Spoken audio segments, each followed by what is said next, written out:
Hello किसान भाइयों, welcome to my YouTube channel farming with Piyush. किसान भाइयों, आज हम बैगन की उन्नत खेती के बारे में जानने वाले हैं। किसान भाइयों, जब भी हम बैगन की खेती करते हैं तो पत्ती सूखने, फल भेदक तथा छोटी पत्ती जिसे लिटिल लीफ की समस्या कहते हैं, इन सब से हमें जूझना पड़ता है। किसान भाइयों, जब भी हम बैगन की खेती करते हैं तो हमें कौन सी वैरायटी का चुनाव करना चाहिए, कौन सी वैरायटी ज़्यादा उत्पादन देती है, क्योंकि बैगन की खेती 12 महीने की जाती है। तो यह जानना बहुत ज़रूरी है कि खेती करने के लिए सही समय कौन सा है, बैगन की सही किस्म कौन सी है, और हमको ज़्यादा पैदावार लेना है इसके लिए हमें सही समय पर कौन से उर्वरक डालनी है, खाद की मात्रा कितनी होनी चाहिए, यदि बीमारी आ रही है जैसे फंगस, कीट, तो कीटनाशक का प्रयोग हमें कैसे करना है ताकि हमें रिज़ल्ट बेहतरीन मिल पाए। किसान भाइयों, कीटों को कंट्रोल करने के लिए भी हमें अलग अलग दवाइयों की आवश्यकता होती है, उनके बारे में भी आज हम जानने वाले हैं। किसान भाइयों, इस वीडियो में हम बैगन की खेती में होने वाले लागत, उसका मुनाफा तथा नेट प्रॉफिट और साथ ही साथ बैगन की खेती की लाइफ साइकिल, इस वीडियो में हम बैगन के बारे में A to Z जानकारी आपको देने वाले हैं। तो किसान भाइयों, वीडियो को अंत तक ज़रूर देखें। किसान भाइयों, यदि आप चैनल पर पहली बार आए हैं तो चैनल को सब्सक्राइब कर लें। तो चलिए किसान भाइयों, अब हम शुरू करते हैं। किसान भाइयों, सबसे पहले हम जान लेते हैं कि बैगन की बुआई का अनुकूल समय क्या होता है। किसान भाइयों, सभी फसलों का एक निश्चित समय होता है जिसमें कि उसकी खेती की जाती है। किसान भाइयों, यदि हम बैगन की खेती बरसात में करते हैं तो जून जुलाई, और यदि गर्मी में करते हैं तो अक्टूबर से लेकर दिसंबर तक का महीना पौधारोपण यानी नर्सरी तैयार करने के लिए बहुत अच्छा माना जाता है। किसान भाइयों, यदि आप नर्सरी घर पर ही तैयार कर रहे हैं तो आप 25 दिन पहले ही घर पर नर्सरी तैयार कर लें ताकि आपके फसलों को ज़्यादा लेट ना हो। अब यदि हम इसके लिए अनुकूल जलवायु या तापमान की बात करें तो यह जो बैगन की खेती होती है वह ठंडे, नम्र यानी आर्द्र जलवायु में की जाती है। किसान भाइयों, बैगन की फसल के लिए न्यूनतम जलवायु या न्यूनतम तापमान 12 से 15 डिग्री सेल्सियस तथा अधिकतम तापमान 35 से 40 डिग्री सेल्सियस तक का होना चाहिए, जो कि बैगन के ग्रोथ के लिए बहुत अच्छा माना जाता है। किसान भाइयों, यदि हम इसके लिए भूमि या मिट्टी की बात करें तो इसको तो सभी प्रकार की मिट्टियों में मतलब बैगन की खेती की जा सकती है, परंतु यदि काली दोमट मिट्टी, बलुई दोमट मिट्टी या चिकनी दोमट मिट्टी हो तो उसमें बैगन का उत्पादन बहुत अधिक होता है। किसान भाइयों, हमें हमेशा इसकी खेती के लिए उत्तम जल निकास का प्रबंधन करना चाहिए, यानी कि यदि बरसात के दिनों में आप इसकी खेती कर रहे हैं तो यह आपको विशेष ध्यान रखना चाहिए कि इसमें जल भराव नहीं होना चाहिए। और हाँ किसान भाइयों, आपको यह भी ध्यान में रखना चाहिए कि जो मिट्टी की pH वैल्यू है वह 5 से 7.5 तक का होना चाहिए, जिससे कि आपके बैगन का उत्पादन अच्छा होगा। किसान भाइयों, अब बात आती है खेत की तैयारी के लिए। तो किसान भाइयों, इसके लिए आप अपने खेत में सबसे पहले कल्टीवेटर चलाएं, उसके बाद रोटोवेटर की सहायता से मिट्टी को अच्छी तरह से भुरभुरी कर लें ताकि बैगन के जो पौधे के जड़ हैं वह मिट्टी में अच्छी तरीके से फैल पाए। किसान भाई, यदि हम इसके लिए किस्म की बात करें कि आपको कौन से किस्म के बैगन का उपयोग करना चाहिए, तो इसके लिए उन्नत किस्में अलग अलग प्रकार की होती है। किसान भाइयों, अलग अलग राज्यों में मुख्यतः अलग अलग प्रकार की बैगन उगाई जाती है, परंतु जो मुख्य उन्नत किस्में हैं उनमें यदि आप सफ़ेद बैगन का खेती करते हैं तो सफ़ेद बैगन की खेती के लिए VNR का उत्कल, ब्लैक बैगन यानी जो बड़ा बैगन होता है लंबा लंबा काला काला, उसके लिए आप कलशजनक F1, और छोटे बैगन के लिए आप सन एग्रो की प्रगति या इसके अलावा VNR का काजल, VNR का ही सिमरन, इन प्रकार के उन्नत किस्मों का यूज़ आप बैगन की खेती के लिए कर सकते हैं। किसान भाइयों, यदि अब हम मात्रा की बात करें तो आपको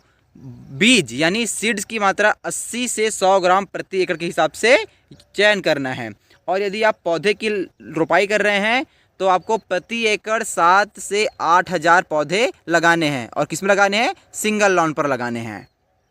किसान भाइयों, अब हम जान लेते हैं बेड की तैयारी। किसान भाइयों, जब भी आप बैगन की खेती के लिए बेड तैयार करें तो बेड की चौड़ाई हमेशा 3 फीट होनी चाहिए, और एक बेड से दूसरे बेड की दूरी 2.5 फीट होनी चाहिए, और उस बेड की ऊंचाई 1 फीट तक की होनी चाहिए। किसान भाइयों, आप बेड सिस्टम में हमेशा ड्रिप इरिगेशन जिसमें 16 mm का इनलाइन पाइप होता है उसका यूज़ करें, साथ ही में 25 माइक्रोन का मल्चिंग पेपर का भी यूज़ करें, इससे जो है खरपतवार नहीं उगते हैं।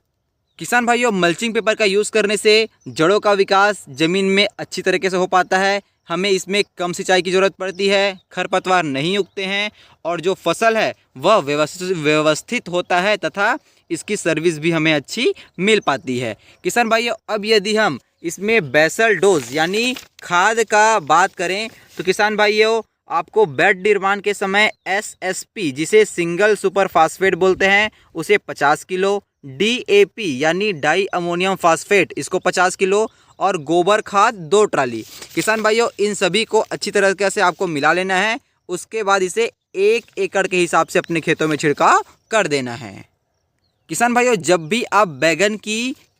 खेती के लिए खेत तैयार करें उस समय ही आप इन तीनों को यानी कि SSP, DAP और गोबर खाद इन तीनों को अच्छी तरह से मिलाकर अपने खेतों में छिड़क दें। इससे पौधों का ग्रोथ बहुत अच्छा होता है। किसान भाई, यदि हम अब पौध की रोपाई की बात करें तो आपको हमेशा पौध से पौध की दूरी यानी एक बैगन के पौधे से दूसरे बैगन के पौधे की दूरी को 1 फीट तक का रखना चाहिए और एक बेड में आपको एक लाइन में ही लगाना चाहिए। किसान भाई, यदि आप चाहें तो जिग जैग पद्धति से भी खेती कर सकते हैं, परंतु एक बेड में एक लाइन खेती करने से जड़ों का विकास अधिक होता है तथा मुनाफा भी बहुत अधिक होता है। और किसान भाई, सिंचाई के लिए आपको ड्रिप से यदि सिंचाई करते हैं तो हर 2 दिन के अंतराल में आपको सिंचाई करनी चाहिए और यदि फ्लैट इरिगेशन यानी डायरेक्ट सिंचाई करते हैं प्लोवन विधि से तो आपको 10 से 12 दिन के अंतराल में सिंचाई करना चाहिए। हाँ किसान भाइयों, गर्मी के दिनों में आपको इसे 4 से 5 दिन के अंतराल में अपनी खेतों की नमी को देखते हुए सिंचाई कर देना चाहिए।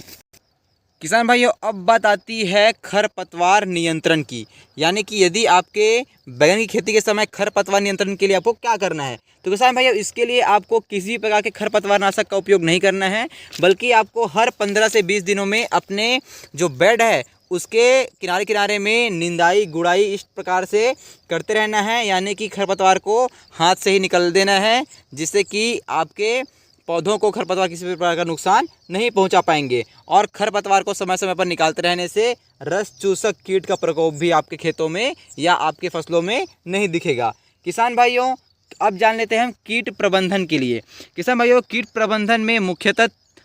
सफ़ेद मक्खी, फल छेदक, छोटी पत्ती, तना छेदक, बैक्टीरिया, झुलसा इस प्रकार की समस्याएं बैगन की फसल में देखने को मिलती है। किसान भाई, यदि हम फल छेदक की बात करें, किसान भाई जैसे कि आप देख रहे हैं इस फसल में फल छेदक या इस जो भांटे की जो बैगन की जो फल है उसमें फल छेदक की समस्या आ चुकी है। किसान भाइयों, फल छेदक की समस्या के लिए आपको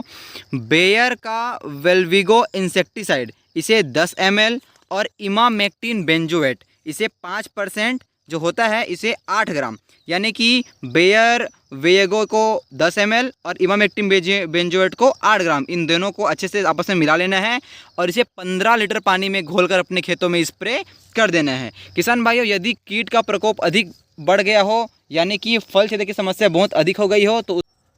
तो इसके लिए आपको सुमिटोम सुप्रीमेट को 30 ml और बेयर मोवेंटो एनर्जी को 30 ml इन दोनों को आपस में मिला लेना है और इसे 15 लीटर पानी में घोलकर प्रति एकड़ के हिसाब से अपने खेतों में छिड़काव कर देना है। किसान भाइयों, यदि आपके खेतों में या जो बैगन की फसल इसमें इस प्रकार से पत्ती सूखने की समस्या आ रही है, यानी इसको पत्ता इस प्रकार से सूख रहा है, तो इसके लिए आप ट्राइकोड्रामा को 500 ग्राम और गन्ने के गुड़ को 3 किलो लेकर इन दोनों को 200 लीटर पानी में अच्छी तरीके से घोल लेना है और इसे 3 से 4 दिन तक का रख देना है, जिससे कि इन दोनों आपस में अच्छी तरीके से मिल जाएंगे। इसके बाद इसे अपने फसलों में छिड़काव कर देना है, जिससे कि आपको पत्ती सूखने की समस्या से पूरी तरह से राहत मिल जाएगा। किसान भाइयों, मुख्यतः यदि आपके बैगन के फसलों में फंगस हो तो उसके लिए आपको COC यानी कॉपर ऑक्सीक्लोराइड 50% का यूज़ अपने खेतों में करना है और इसका डोज 50 ग्राम प्रति 15 लीटर पानी में यूज़ करना है। किसान भाइयों, तना छेदक के लिए तो कोरोजन या एम्प्लीगो ये दोनों ही दवाइयाँ बहुत बेस्ट होती हैं। किसान भाइयों, अब हम जान लेते हैं कि आपके बैगन की खेती में खाद का शेड्यूल यानी कि खाद छिड़कने का शेड्यूल क्या होना चाहिए, जिससे आपका उत्पादन बहुत अच्छा हो। क्योंकि किसान भाइयों, यदि आपके बैगन के पौधे को कम न्यूट्रिशन या प्रोटीन कम मिलता है तो उससे क्या होता है, आपकी पैदावार बहुत कम हो जाती है। तो इसके लिए यह बहुत ज़रूरी है कि हमें सही समय में और सही मात्रा में खाद इसमें डालते रहें। किसान भाइयों, हमें फर्स्ट खाद जब डालना है जब हमारा पौधा 30 से 40 दिनों का हो जाए, उस समय हमें इसमें माइक्रो न्यूट्रिएंट्स का फर्टिलाइज़र जो 5 kg और यूरिया को 20 kg इन दोनों को आपस में मिला लेना है और पेड़ की जो जड़ें हैं उनसे 3 से 4 इंच दूर इसका सिंचाई करना है। उसके बाद सेकंड खाद हमें जब हमारे पौधे 60 से 80 दिनों के हो जाए उस समय कैल्शियम नाइट्रेट 15 kg और सागरिका को 10 kg इन दोनों को आपस में मिलाकर अपने खेतों में इसका छिड़काव करना है। किसान भाइयों, जब हमारे पौधों में फल की अवस्था आ जाए यानी कि जब इनमें फल लग जाए तो उस समय हमें magnesium sulphate 5 kg, biozyme 10 kg, urea 35 kg इन तीनों को आपस में मिला लेना है और इसे प्रति एकड़ के हिसाब से अपने खेतों में छिड़काव करना है। किसान भाइयों, आपको अच्छे रिजल्ट के लिए बीच बीच में urea, calcium nitrate, zinc sulphate, 0050, humic acid in सब का भी छिड़काव अपने खेतों में करते रहना चाहिए, जिससे कि आपके पैदावार अधिक होंगे और कीड़ आपके जो पेड़ हैं उनमें कम लगेंगे। किसान भाई, यदि हम अब इसके प्रथम तुड़ाई की बात करें यानी कि इसका पहला हार्वेस्टिंग कब करना है, तो किसान भाई जनरली 50 से 55 दिन के आसपास हमारे भांटे की प्रथम हार्वेस्टिंग जो है वो हो जाती है। किसान भाइयों, जो हमारे बैगन है उसका जो लाइफ साइकिल है वह 6 से 8 महीने का होता है मुख्यतः, क्योंकि वैसे इसे खेती तो पूरी 12 महीने की जाती है, परंतु इसका जो लाइफ साइकिल है 6 से 8 महीने बहुत अच्छा माना जाता है। किसान भाइयों, यदि अब हम इसके बाज़ार के भाव की बात करें तो यह हमें 10 से 25 रुपये प्रति किलो के बीच में वेरी करता हुआ मिल जाता है। किसान भाइयों, यदि हम इसके लागत की बात करें यानी कि आपको बैगन की खेती करने में कितनी लागत आती है, तो किसान भाइयों आपको 1 एकड़ में कम से कम 35 से 40 हज़ार रुपये तक का लागत बैगन की खेती में आ जाता है। उसके बाद किसान भाइयों, यदि हम इसके उत्पादन की बात करें तो आपको 1 एकड़ में 60 से 80 टन आराम से इसका उत्पादन मिल जाता है। किसान भाई, यदि अब हम मुनाफे की बात करें तो यदि हम 8 रुपये प्रति किलो भी एक एवरेज लेते हैं तो 8 रुपये प्रति किलो के हिसाब से 800 रुपये प्रति क्विंटल हो गया। और किसान भाइयों, कम से कम आपके खेतों में 1 एकड़ में 800 क्विंटल का उत्पादन तो होता ही है। तो 800 गुणित 800 यानी कि यदि हम 800 रुपये क्विंटल में यदि 800 क्विंटल प्रति एकड़ का उत्पादन होता है तो 6,40,000 के आसपास आपका मुनाफा होता है। किसान भाई, इसमें यदि हम अपना शुद्ध लाभ निकालें तो 6,40,000 माइनस 40,000 जो हमारा लागत आया था, तो इसके हिसाब से 6 लाख रुपए 1 एकड़ से हमें मिल जाते हैं। यानी किसान भाइयों, यदि हम मोटा माटी माने कि यदि आपका कभी आपका फसल ख़राब हो गया या कभी इसमें कुछ बीमारियां आ गई तो यदि आपका उत्पादन 600 क्विंटल भी होता है प्रति एकड़ के हिसाब से तो आपको 4 से 5 लाख रुपए प्रति एकड़ के हिसाब से इसमें मुनाफा मिल जाता है। यानी कि शुद्ध प्रॉफिट आपको 4 से 5 लाख रुपए बैगन की खेती से मिल जाती है।